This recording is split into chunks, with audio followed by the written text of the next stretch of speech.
Welcome to the Deep Dive. We're the show that takes really complex, sometimes groundbreaking research and boils it down for you. We sift through it, find the key stuff, and lay it all out. Basically, giving you a shortcut to getting properly informed. Yeah, cutting through the noise. Exactly. And today, wow, we're diving into something that could genuinely change the air we breathe. It's about making diesel engines, well, dramatically cleaner. Especially at those tricky moments. Startup, city driving. Right. Imagine trucks, buses, generators putting out way less pollution when they're just getting going or stuck in traffic. It's a huge deal. And the kicker, doing it potentially much, much cheaper than current methods. It sounds almost too good to be true, doesn't it? Like something from, a much cleaner future. Yeah, But the science seems to suggest it's actually getting closer. it really does. The research we're looking at is pretty compelling. Okay, so let's set the stage. The big problem, the one engineers have been wrestling with for decades, it's the nasty stuff coming out of diesel engines. Carbon monoxide, CO, unburned fuel, those hydrocarbons, HCs, and nitrogen oxides, ONOx, the usual suspect. And current catalytic converters, they've done a lot, absolutely. But they have this major weak spot. Low temperatures. They just don't work well when they're cold. Like starting your car on a cold morning. Or, just crawling through city traffic. Exactly. That's when the catalyst hasn't heated up enough to really get going, to reach its light-off temperature, as they call it. So that initial period, that's when a lot of the pollution just sails right through. Precisely. Untreated. Straight into the air we breathe, which is obviously a big issue, especially in cities where you have lots of vehicles starting and stopping. It's like a known blind spot, right, in our efforts to clean up the air. A very significant one. And that's why this new research we're digging into today isn't just, a small tweak. It feels like a potential leap. Because it tackles that specific problem head on. It does. Using something called single-atom catalysts. It's a fundamentally different approach, not just improving the old tech, but building something new from the atom up, almost. Single atoms. Okay.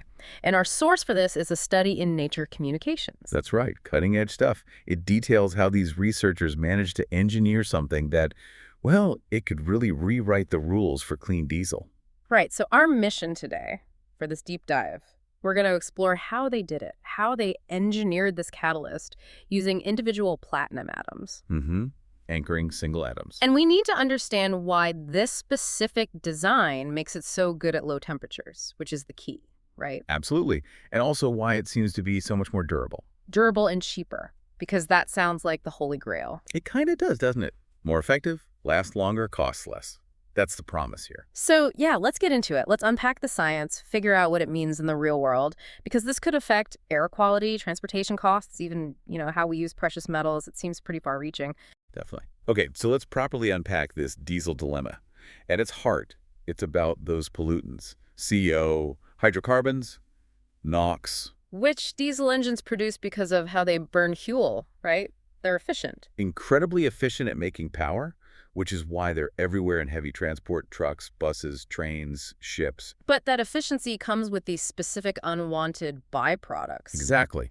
And these aren't just minor irritants. They contribute significantly to smog, which causes respiratory problems. Asthma, bronchitis, things like that. And broader environmental issues, too. Acid rain, contributing to climate change. It's serious stuff. And the weak link, as you said, is that cold start, that period before everything heats up. Yeah, picture that truck starting on a cold morning. The engine's cold, the exhaust pipe is cold, and crucially, the catalytic converter, the DOC, the diesel oxidation catalyst, is way below its working temperature. And how hot does it need to get, typically? Well, most current DOCs really need to be over 200 degrees Celsius, often more like 250, 300, even 350 C for peak performance, especially for hydrocarbons. So for the first few minutes of driving, maybe longer in winter. Or if you're just stuck in traffic, engine idling, or running at low load, never really warming up fully. A significant amount of those pollutants just bypasses the treatment. Correct. Untreated exhaust going straight out. It's like having a super effective filter that needs, 5 minutes in the microwave before it actually starts filtering. That's a good way to put it. And this applies to the whole system, right? DOCs, SCRs for NOx. They all need heat. Largely, yes. Heat is the key activator for most conventional catalysts. And beyond just needing heat, they also degrade over time. How so? Well, things like hydrothermal aging, just the constant exposure to high heat and steam in the exhaust can damage the catalyst structure. And sulfur poisoning. Ah, yeah, sulfur in the fuel. Right. Even small amounts can gradually deactivate the catalyst by blocking the active sites. So engineers are constantly battling these low temperature limitations and durability issues. Okay, so the big question becomes, how do you make a catalyst that works when it's cold and lasts a long time? Exactly.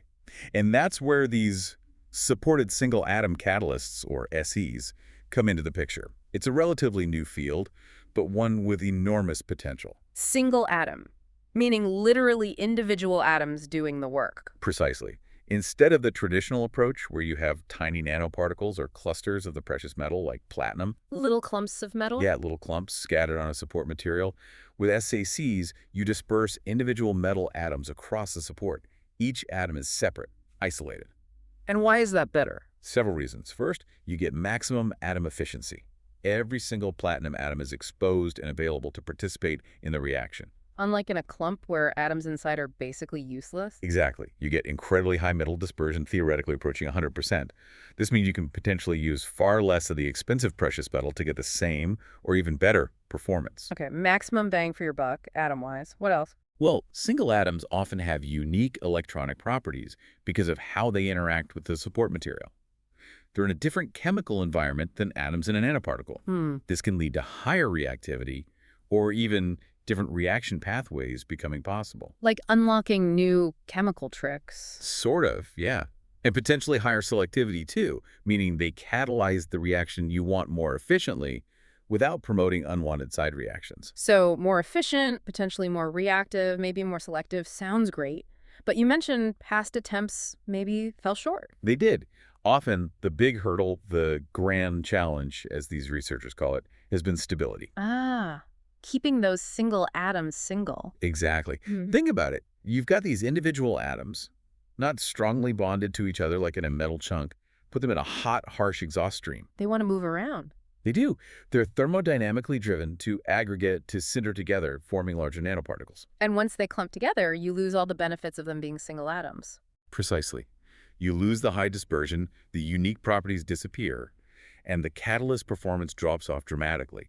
It's like trying to keep tiny magnets separated on a vibrating hot plate. They naturally want to find each other and stick. So the dream of single atom catalysts has often been tripped up by the nightmare of sintering. That's a good way to put it. Making them work initially in the lab is one thing.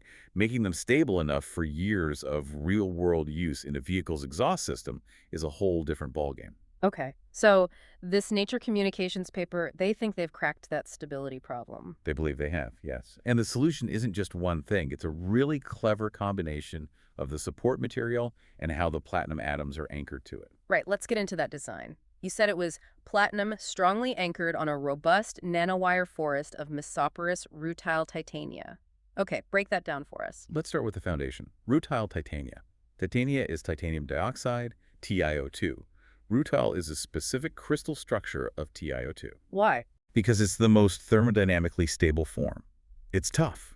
It doesn't easily change its structure, even at high temperatures. So it provides a really solid, durable base for the catalyst, like building on bedrock instead of sand. Makes sense. You need a stable foundation. Now, the nanowire array forest. That sounds cool. It is pretty cool visually. Imagine not just a flat coating of this titanium, but growing tiny, tiny wires of it packed together, standing upright directly on the walls of the channels inside the catalytic converter's honeycomb structure. So like a miniature forest growing on the walls. How tiny are these wires? They talk about bundles of nanowires, maybe 50 to 100 nanometers wide. And within those bundles, individual wires are even smaller, like 10 to 20 nanometers.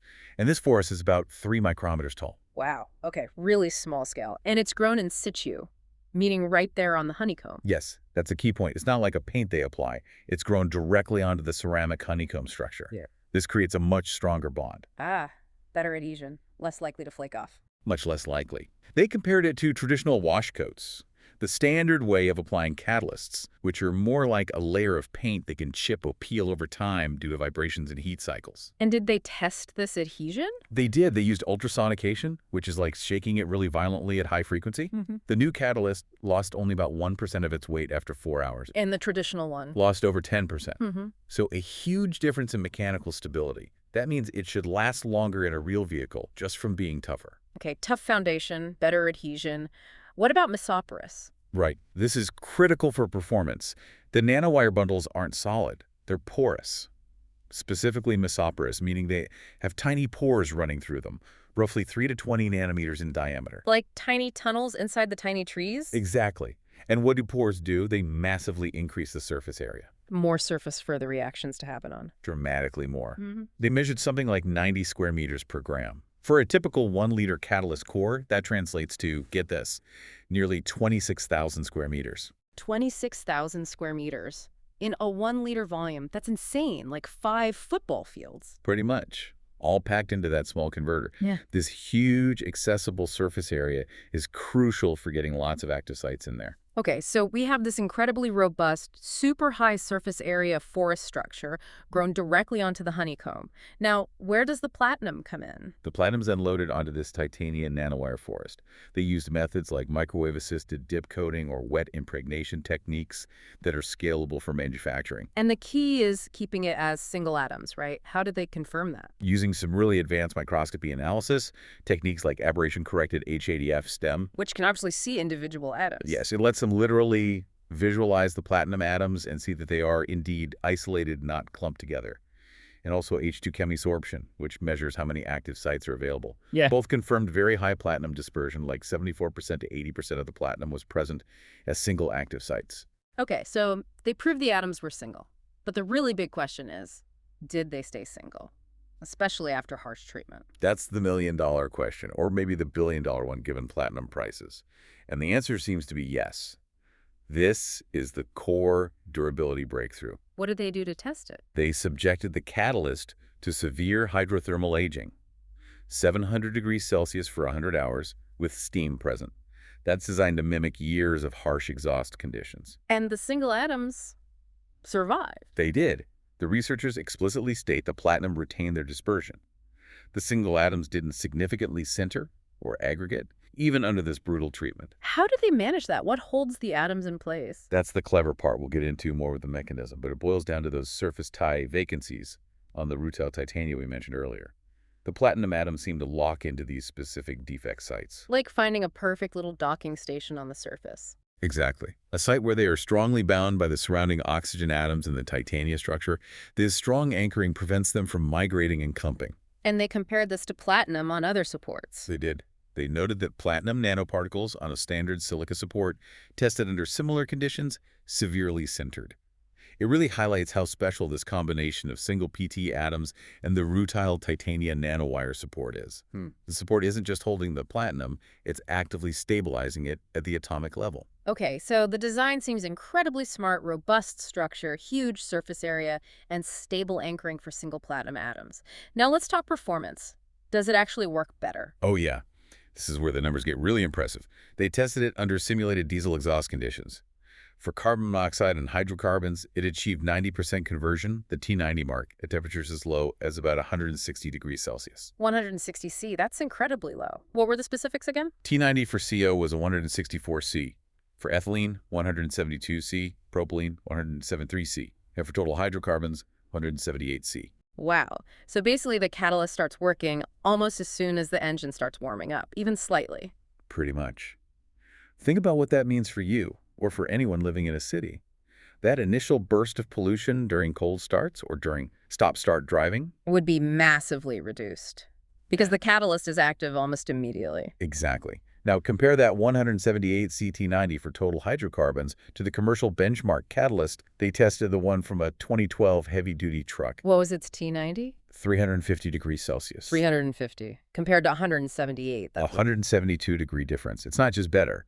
It's operating in a completely different temperature regime. It's a step change. Okay, that's stunning performance. But what about the cost angle? You mentioned less platinum. Right. This is almost as staggering. This new catalyst achieves that performance using 5 times less platinum group metal than the commercial one. 5 times less. Seriously? Yeah, the numbers were about 0.71 grams of platinum per liter of catalyst volume for the new one versus 4.66 grams per liter for the old one. That is a massive reduction, given how expensive platinum is. Exactly. Platinum, palladium, rhodium. These PGMs are incredibly rare, geographically concentrated, and volatile in price. Reducing the need by over 80% is a huge economic factor. It could make advanced emission controls much more affordable globally. And more sustainable, too, using less of a finite resource. Absolutely. It ticks both the environmental and the economic boxes. Okay, so it demolishes CO and hydrocarbons at low temps, uses way less platinum. What about NOx? Does it help there? It does, indirectly. DOCs primarily handle CO and HCs, but they also perform a secondary function, oxidizing NO, nitric oxide, to NO2, nitrogen dioxide. Then why is that important? Because downstream systems, particularly the selective catalytic reduction SCR catalyst that tackles non-NOx, often work much better if they receive a higher ratio of NO2 compared to NO. Also, NO2 helps regenerate the diesel particulate filter, DPF, by burning off soot. So making more NO2 helps the whole system work better. Correct. And this new catalyst was significantly better at it. It achieved a peak NO to NO2 conversion of 47% at just 291 degrees C. And the commercial I life. only hit 27% conversion, and that was way up at 427 degrees C. So again, much better performance at lower temperatures, which helps optimize the entire exhaust aftertreatment system. Okay, performance is clearly outstanding. Let's circle back to durability under real conditions. We know it survives heat, but what about reactions? And sulfur? Right, critical questions.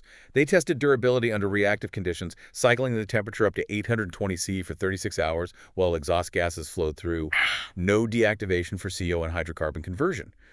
Again, attributed directly to those stable, atomically dispersed platinum sites. They just don't degrade. Okay, heat cycling? Yeah. Check. Now, the big one. Sulfur, the catalyst killer. Indeed. They expose the catalyst to a significant dose of sulfur, 1 gram per liter of catalyst. What happened? Only a slight deactivation for CO and unsaturated hydrocarbons. The Tiani temperature increased by only about 19 degrees C. That's remarkably resistant compared to how badly sulfur usually poisons platinum catalysts. Only slight deactivation. That's impressive resilience. But here's a really weird, interesting twist. For propane oxidation, one specific hydrocarbon reaction, the performance actually improved after sulfur exposure. Improved? How is that possible? They think the sulfur forms sulfate species right at the interface between the platinum atoms and the titania support, and these sulfates somehow help the propane molecule stick to the platinum better, facilitating the reaction. Wow. So the poison actually helped in one specific case. Seems like it. Very complex surface chemistry going on. But the most important part, perhaps, is what happened after they removed the sulfur. They could clean it, desulfate it. Yes, using a hydrogen stream. And after cleaning, the CO activity was even better than the fresh catalyst, and the hydrocarbon activity was almost fully recovered. So it resists sulfur poisoning well, and it can largely recover even if it does get poisoned. Exactly. That suggests a much longer real-world lifespan and sustained high performance, even with variations in fuel quality. It's incredibly robust. Okay, the performance and durability are undeniable. Let's get into the how. What's the deep mechanism making these single atoms so special? You mentioned the anchoring. Right. It comes down to those strong electrostatic interactions between the single platinum ions and the titania support, using advanced techniques like X-ray absorption spectroscopy, XAS, and density functional theory, DFT calculations. The computer modeling stuff. Yeah, the modeling combined with experimental data. They pinpointed that the platinum ions prefer to sit in those surface tie vacancies, the missing titanium spots on the TiO2 surface. The atomic parking spots. Exactly. And in those spots, they're strongly anchored by 5 or 6 neighboring oxygen ions. It's like the surface structure specifically creates these perfect little traps that hold the PT atoms firmly in place, preventing sintering. And you also mentioned the platinum exists in mixed oxidation states like PT2+ and PT4+. Yes, so that flexibility is key to its reactivity. Being able to easily change its charge state allows it to mediate the electron transfer needed for the oxidation reactions. It's not just stuck in one state, it's dynamic. Okay, so strong anchoring explains the stability. What about the incredible low temperature activity? Why is it so much better? This comes down to the reaction pathway. For CO oxidation, they found evidence suggesting it favors the Ely-Radial ER mechanism. Right, you mentioned this earlier. Remind us how that's different. Okay, so in the more common Langmuir-Hinshelwood LH mechanism, both reactants say CO and O2 have to absorb or stick onto the catalyst surface first, find each other, and then react. Like both dancers needing to get on the dance floor. Exactly. But in the Ely-Radial mechanism, one reactant, here CO, adsorbs onto the active site, the single PT atom. Then the other reactant, O2, reacts directly from the gas phase with the adsorbed molecule without needing to adsorb itself first. The second dancer just reaches in from the side. Perfect analogy. And why is this so good at low temperatures? because the activation energy, the energy needed to kickstart the reaction for this pathway, was calculated to be incredibly low, around zero point 0.2 electron volt or 19 kilojoules per mole. How low is that compared to the other pathway? Much lower. The LH pathway involving O2 dissociation on this system was estimated to have an activation energy around 1.8 eV or 174 kilingimole, nearly 10 times higher. Wow. So this illy-radial path is just much, much easier to get going, requiring far less heat. Precisely. That low energy barrier means the reaction can happen readily even at those low temperatures where the LH mechanism would still be sluggish. They even saw CO oxidation happening at room temperature in some experiments. Room temperature, that's amazing. And this mechanism is favored specifically by these single PT atoms on this support. It seems so. The unique electronic environment of the single atoms likely facilitates this specific, highly efficient pathway. Okay. Anything else contributing to the performance? You mentioned the structure helps? Yes, the hierarchical porosity, that combination of larger channels between the nanowire bundles and the smaller mesopores within them, is crucial for mass transport. Getting the pollutants to the platinum atoms quickly. And getting the products, like CO2 and water, away quickly. Think of it as a highly efficient highway system for molecules. The big channels are the expressways, bringing reactants rapidly into the catalyst structure. And the mesopores are the local streets, delivering them right to the Pleiade atom factories. Exactly. This ensures that even when the exhaust gas is flowing very fast, the reaction isn't slowed down simply because the pollutants can't reach the active sites quickly enough. It prevents mass transport limitations. And does that structure also help stability? Yes. The researchers believe the well-defined spacing provided by the nanowire array also helps inhibit sintering, adding another layer of robustness. It's a really synergistic design where the structure enhances both activity and durability. It sounds like a beautifully engineered system, right down to the atomic level. Yeah. But can they actually make this on a large scale for real cars and trucks? That's always the critical question for lab breakthroughs.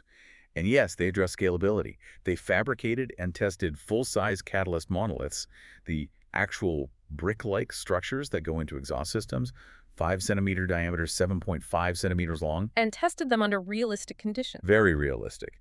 They used highly transient feed gas conditions, mimicking a heavy-duty diesel federal test procedure, FTP cycle, on a real engine dynamometer. This isn't just steady flow, it's the constantly changing conditions of real driving. Acceleration, deceleration, idling, the works. Exactly.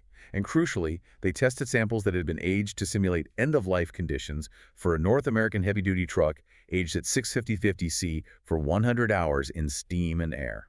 So the toughest test possible, really. And how did it perform? Remarkably well. They reported good activity with only a small difference in cumulative hydrocarbon emissions between the fresh and the severely aged samples under these transient conditions. So even if you're simulating years of hard use, it still worked almost like new. Pretty much. They did note some minor pore closure during aging affected the CO response slightly at the highest flow rates. But overall, the performance held up incredibly well, thanks again to those stable single-atom sites. That sounds like a massive green light for potential commercialization. It works in the lab, it works aged, it works under realistic transient conditions, and it's scalable. It certainly seems to tick all the major boxes required to move from the lab towards real-world application. Okay, let's step back and consider the bigger picture impact. We know it uses over 80% less platinum. We know the manufacturing process seems cost-effective. Solvothermal growth, dip coating, these are relatively standard techniques. Right, so the potential economic impact is enormous. Cheaper catalytic converters. Which means advanced emission control could become standard even on lower-cost vehicles, or more widely adopted in developing countries where air quality is often a huge challenge. Precisely. It democratizes clean air technology, potentially, and the environmental impact. Cleaner cities, fewer respiratory illnesses. Reduced smog, potential fuel savings if engines can run more optimally without needing to force catalyst light off, and, of course, the sustainable use of precious metals. It's a win-win-win. It really feels like it. Are there other potential applications beyond diesel exhaust? The researchers seem to think so. They did. They suggested these structures, stable single atoms on these hierarchical pore supports, could have broader uses in catalysis generally. Like where? Well, anywhere you need a highly efficient, stable, and potentially cost-effective catalyst. Think chemical manufacturing, producing plastics or pharmaceuticals. Energy applications. Fuel cells. Making hydrogen. Potentially, yes. Yes. Or converting biomass into fuels or chemicals. Any process where you need precise control over chemical reactions could potentially benefit from this type of single-atom catalyst design philosophy. It's a platform technology, really. So this specific study focused on diesel, but the underlying principles anchoring single atoms on robust, structured supports could be much bigger. That seems to be the implication, yes. It's a powerful demonstration of materials design at the atomic scale. Okay, let's try to wrap this up. We've journeyed from the problem of dirty diesel exhaust, especially when cold. To the potential solution. Yep. These incredibly engineered single platinum atoms precisely placed and stabilized on a unique titanium nanowire forest. A design that delivers unprecedented low-temperature activity, fantastic durability against heat and poisons like sulfur. All while using drastically less of that expensive platinum. It really is a testament to what's possible when you can control materials right down to the individual atom. Microengineering leading to macro-level impact. Absolutely. It's not just tweaking. It's fundamental redesign based on deep understanding. It shows how breakthroughs in basic materials science can translate directly into solutions for major real-world problems, environmental, economic, health. It makes you wonder, doesn't it? This focus on the single atom unlocked all this potential for cleaning up exhaust. So the provocative thought maybe is, if controlling things at the atomic level can solve this problem so effectively, what other massive challenges are just waiting for a similar approach? Right. Whether it's in energy storage, targeted drug delivery, new computing materials, where else could designing materials atom by atom lead to breakthroughs we can barely imagine right now? Are we overlooking huge opportunities simply because we haven't been able to see or manipulate things at that ultimate level of precision until relatively recently? What else is hiding down there at the atomic scale? It's an exciting frontier. Yeah. Keep exploring, keep questioning. Material science is definitely a space to watch. There's always more happening beneath the surface.